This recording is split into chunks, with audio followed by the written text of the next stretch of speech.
Γεια σας! Σήμερα θα μιλήσουμε για τα εισερχόμενα στη ζωή μας και μιλάμε με πραγματιστικούς όρους αυτή τη φορά για το τι μπαίνει στη ζωή μας, τι μπαίνει στο σώμα μας. Σήμερα θα μιλήσουμε για το φαγητό.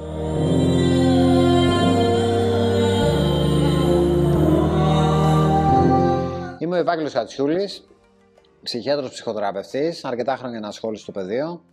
Και είμαι σε αυτό το κανάλι για να μοιραστώ μαζί σου κάποιες σκέψεις, κάποιες ιδέες, κάποιες προτάσεις. Θα μου πεις και με τα σχόλια πώς θα βλέπεις όλα αυτά και το πώς θα καλυτερεύσουμε, θα βελτιώσουμε τη θέση μας μες στη ζωή.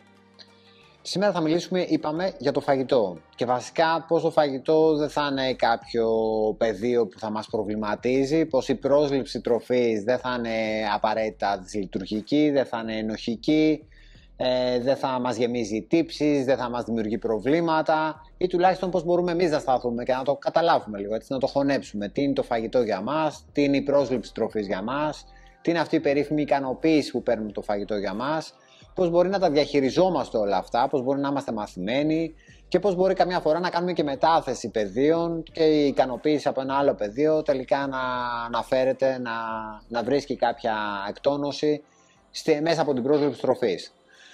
Και μέσα από τον έλεγχο πάνω στην πρόσληψη τροφής, γιατί δεν είναι μόνο τα θέματα υπερβολικής λήψης τροφής, υπάρχουν και τα θέματα που είναι ψυχικού ενδιαφέροντος, τα οποία αφορούν την περιορισμένη, την ελλειπή πρόσληψη τροφής. Ας τα χωρίσουμε λίγο και ας καταλάβουμε λίγο και για τι πράγμα μιλάμε. Όταν μιλάμε για τη διαχείριση της πρόσληψης τροφής και προφανώς ένα τέτοιο κανάλι που κυρίως ασχολείται με το πώς ψυχικά λειτουργούμε, με θέματα που άπτονται της ψυχικής μας σφαίρας, του ψυχισμού μας, του πώς ψυχολογικά καταλαβαίνουμε το οτιδήποτε και οργανώνουμε τον κόσμο μας. Εμείς θα μιλήσουμε, εντάξει, προφανώς το μόνο που μπορούμε να κάνουμε είναι να μιλήσουμε για τις ψυχικές αιτίες που μπορεί να έχει κάποια διαφοροποιημένη πρόσληψη τροφής. Και αυτή η διαφοροποιημένη πρόσληψη τροφής μπορεί να είναι είτε με την έννοια της υπερβολικής πρόσληψης τροφής, είτε με την έννοια της ελλειπούς ή και μέχρι και πάρα πολύ μειωμένης, ίσως και καθόλου μηδενικής πρόσληψης τροφής. Και όταν λέμε για ψυχικές αιτίες, αντιλαμβάνεσαι ότι τις διαχωρίζουμε από γενικές αιτίες που μπορεί να έχει κάποιος, οποιοδήποτε άλλου τύπου, διατροφολόγοι δεν είμαστε. Ειδικό σε οποιοδήποτε άλλο πεδίο δεν είμαι για να μπορώ να τοποθετηθώ. Θα μιλήσω μόνο για το πώς ψυχολογικά μπορεί να επηρεάζεται το πώς προσλαμβάνουμε τροφή, το οποίο μετά επηρεάζει εμάς, επηρεάζει τη ζωή μας, επηρεάζει τη διάθεσή μας, τα κέφια μας, επηρεάζει και τη θέση μας μέσα στη ζωή. Λοιπόν, διαχωρίσαμε πριν από λίγο το ότι υπάρχει υπερβολική πρόσληψη τροφής και υπάρχει η ελλειπής πρόσληψη τροφής. Συνήθως, όταν μιλάμε για υπερβολική πρόσληψη τροφής, ο όρος που συνήθως έρχεται στο μυαλό είναι ο όρος της υπερφαγίας. Υπάρχει και ο όρος της ψυχογενούς, νευρογενούς βουλημίας. Που κάποιος άνθρωπος για ψυχολογικούς λόγους μπορεί να επιθυμεί, μπορεί να διεκδικεί, να προσλάβει πολύ μεγαλύτερη ποσότητα τροφής από αυτή που μπορεί να χρειάζεται για να επιβιώσει. Το ότι χρειάζεται κάθε μέρα να τρεφόμαστε, μάλλον είναι κάτι αυτονόητο, έτσι δεν χρειάζεται να το συζητήσουμε. Το ότι αυτό μπορεί να είναι υπερβολικά, να είναι τονισμένο σε υπερβολικό βαθμό σε κάποιους ανθρώπους, είναι όμως ένα σχόλιο που μπορεί να έχει ψυχολογικές αιτίες. Όπως και η αντίθετη περίπτωση, έτσι, ότι ο κάθε άνθρωπος χρειάζεται να τραφεί, αλλά σε κάποιες περιπτώσεις και από κάποιους ανθρώπους αυτό είναι ιδιαίτερα μειωμένο, είναι περιορισμένο, σε επίπεδα που μέχρι και να βασανίζεται κάποιος άνθρωπος από το πόσο λίγο τρέφεται, πόσο υποτρέφεται και πόσο αυτό μετά του στοιχίζει και στην υγεία του και στην ίδια του τη ζωή. Πάμε τώρα στο θέμα, ας τα πιάσουμε ένα πεδίο και ας μιλήσουμε λίγο για την υπερβολική πρόσληψη τροφής.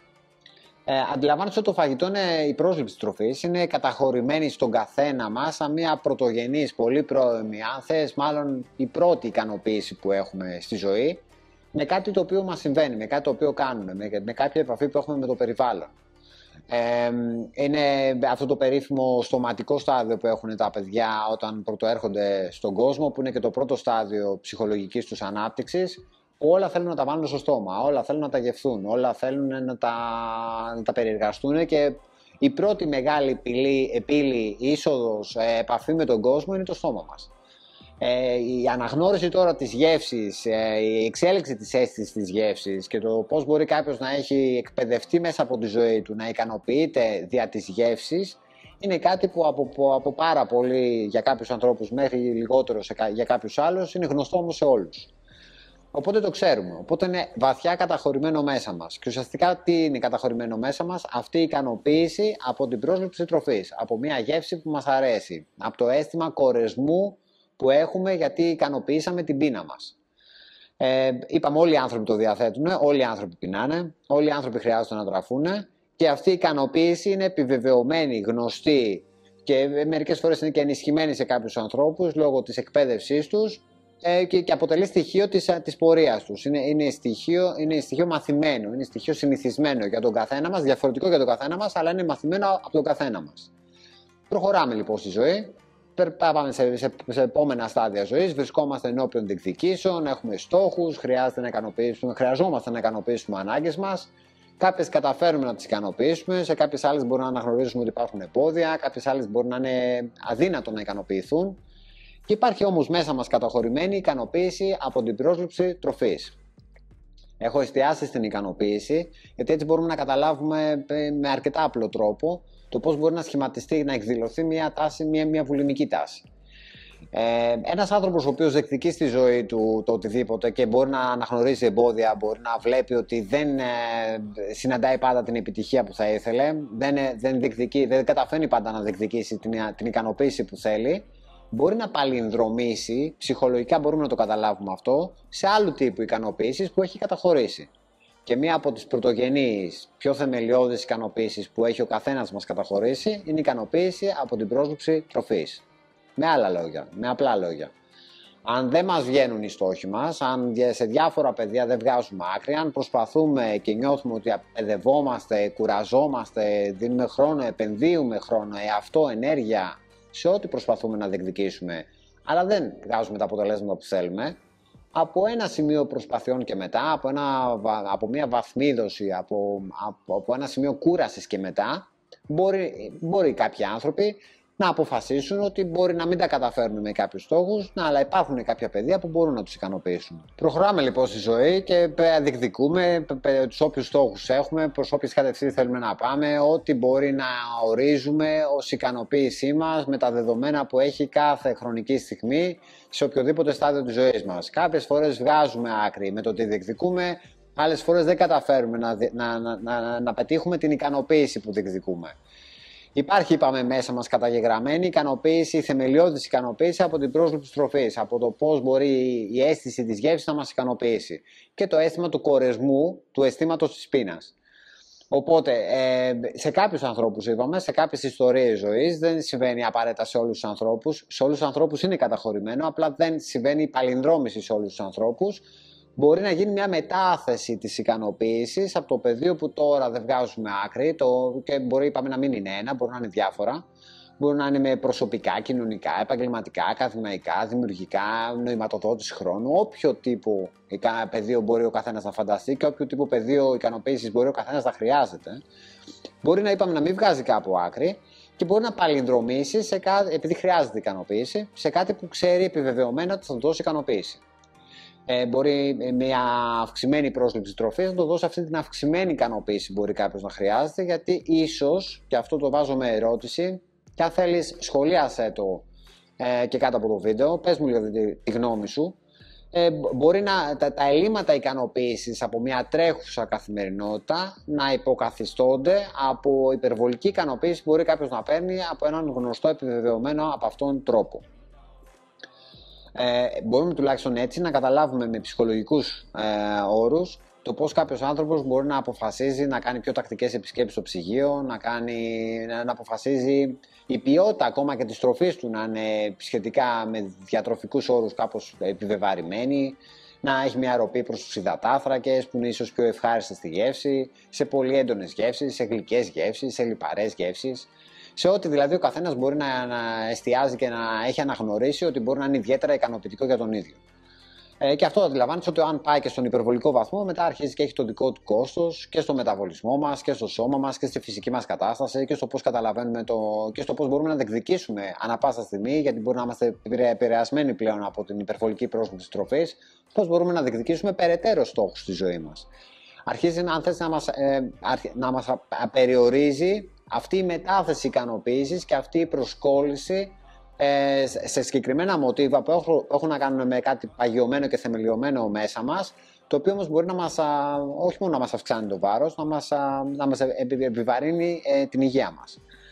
Και να επηρεάζει, είπαμε, και τη φυσική μας κατάσταση, τη δυναμική μας, την αίσθηση ενέργειας που έχει ο καθένας και τη διάθεσή του. Η οποία, μη τι άλλο, από λίγο ως πολύ έχει πάντα να κάνει και με τη σωματική μας εικόνα και με τη φυσική μας κατάσταση. Πάμε τώρα στο άλλο μεγάλο κομμάτι της πρόσληψης τροφής, που και αυτό θέλουμε να το προσεγγίσουμε με ψυχολογικούς όρους. Τη μειωμένη, ελλειπή ή και ανεπαρκή πρόσληψη τροφής. Την περίφημη ανορεξία. Στην ανορεξία, κάποιος άνθρωπος επιβάλλει κάποιους δικούς του συγκεκριμένους κανόνες.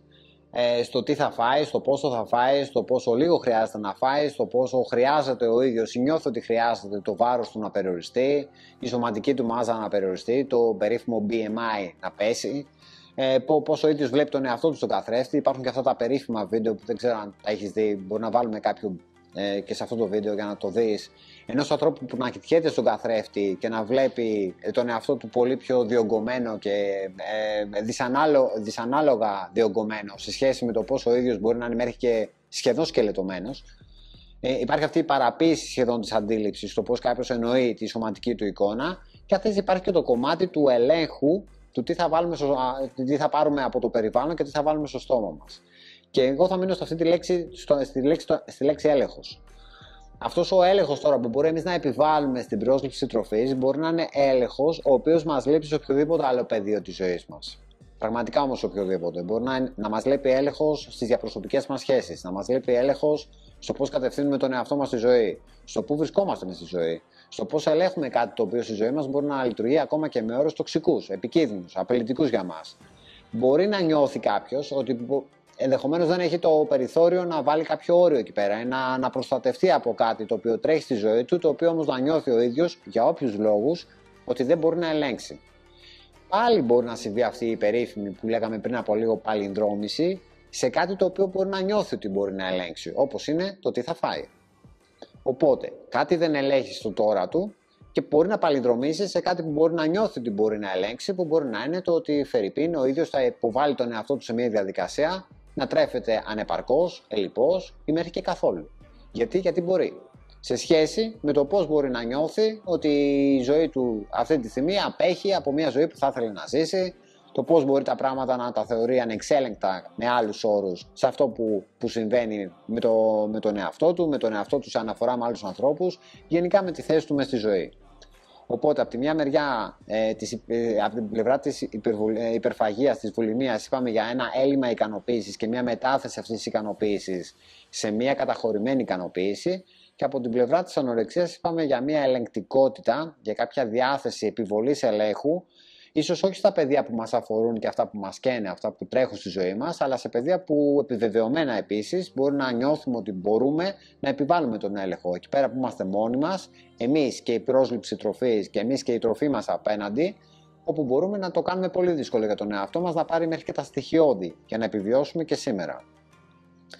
Τώρα υπάρχουν και άλλες διαφοροποιήσεις και άλλες έννοιες όταν μιλάμε για την πρόσληψη τροφής. Υπάρχουν και οι διόρυθμες δίαιτες που μπορεί κάποιος να επιβάλλει στον εαυτό του, δίαιτες που αποστερητικές από συγκεκριμένους παράγοντες, δίαιτες με αυστηρούς κανόνες. Έχουν τα στοιχεία αυτές οι παρεμβάσεις στην πρόσληψη τροφής, πάντα είπαμε με ψυχολογικούς όρους μιλάμε, έχουν αυτή την νότα, αν θέλεις, αυτή την αίσθηση, αυτά τα στοιχεία της ελεγκτικότητας. Πώς κάποιος μπορεί να είναι ένα πεδίο ενδεχομένως που είναι μόνος του, που ο ίδιος είναι υπεύθυνος του τι κάνει και τι δεν κάνει, μπορεί σε αυτό το πεδίο να μπορεί να νιώθει κάποιος ότι έχει τη δυνατότητα να εφαρμόσει όποιον έλεγχο θέλει, όποιον αυστηρό έλεγχο θέλει, να χειριστεί τα πράγματα όπως ακριβώς ο ίδιος θέλει, όπως ακριβώς ο ίδιος νιώθει ότι χρειάζεται.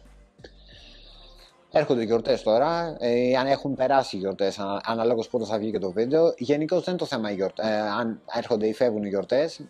Είναι ένα θέμα που μας καίει κάθε περίοδο του χρόνου. Ενδεχομένως όμως όταν δημιουργούνται και οι αφορμές, αυτή η τροφή να είναι πιο πολύ μπροστά μας σε ποσότητα, να είναι και οι καταστάσεις και οι συνθήκες τέτοιες που να έχουμε άμεση έκθεση και συναντήσεις και κοινωνικές συναθρήσεις στη βάση του να μοιραστούμε κάποια τροφή με άλλους ανθρώπους. Ενδεχομένως σκεφτούμε λίγο περισσότερο και το θέμα του πώς λαμβάνουμε τροφή ή πώς η δική μας πρόσληψη τροφής είναι κάπως διαφοροποιημένη Όχι απαραίτητα γιατί πρέπει να είναι ίδια με τους άλλους ανθρώπους, αλλά γιατί μπορεί αυτό και από μόνο του και εμάς να μας προβληματίζει. Οπότε, μοιράστηκα μαζί σου κάποιες σκέψεις για το πώς μπορεί από την πλευρά του ψυχισμού να είμαστε επηρεασμένοι στο θέμα του πώς προσλαμβάνουμε τροφή, στο πώς τρώμε και στο πόσο τρώμε. Κάποια σχόλιά σου θα μπορούσαν να εμπλουτίσουν λίγο αυτές τις τοποθετήσεις, το πώς το βλέπεις εσύ, το πώς από την πλευρά σου, πώς καταλαβαίνεις τη βουλημία, πώς καταλαβαίνεις την ανορεξία, δικά σου παραδείγματα και δικές σου αντιμετωπίσεις για αυτά τα θέματα που συζητήσαμε σήμερα. Τα σχόλιά σου είναι ευπρόσδεκτα, τα περιμένω και θα ήθελα να πιάσουμε συζήτηση. Μπορείς να γραφτείς στο κανάλι, μπορείς να μένεις ενημερωμένος για όποια επόμενα βίντεο με αυτό το καμπανάκι ειδοποιήσεων μπορείς να επιλέξεις. Μπορείς να μοιραστείς το βίντεο με ανθρώπους που νιώθεις ότι μπορεί να το βρουν χρήσιμο ή μπορούν να βρουν κάποια στοιχεία με τα οποία μπορούν κάτι να καταλάβουν, κάτι να εννοήσουν, κάπως να βοηθηθούν. Μπορείς να δείξεις και πόσο πολύ σου αρέσει το βίντεο κάνοντας like. Και κατά τα άλλα είμαστε σε επικοινωνία. Καλή συνέχεια. Γεια σου.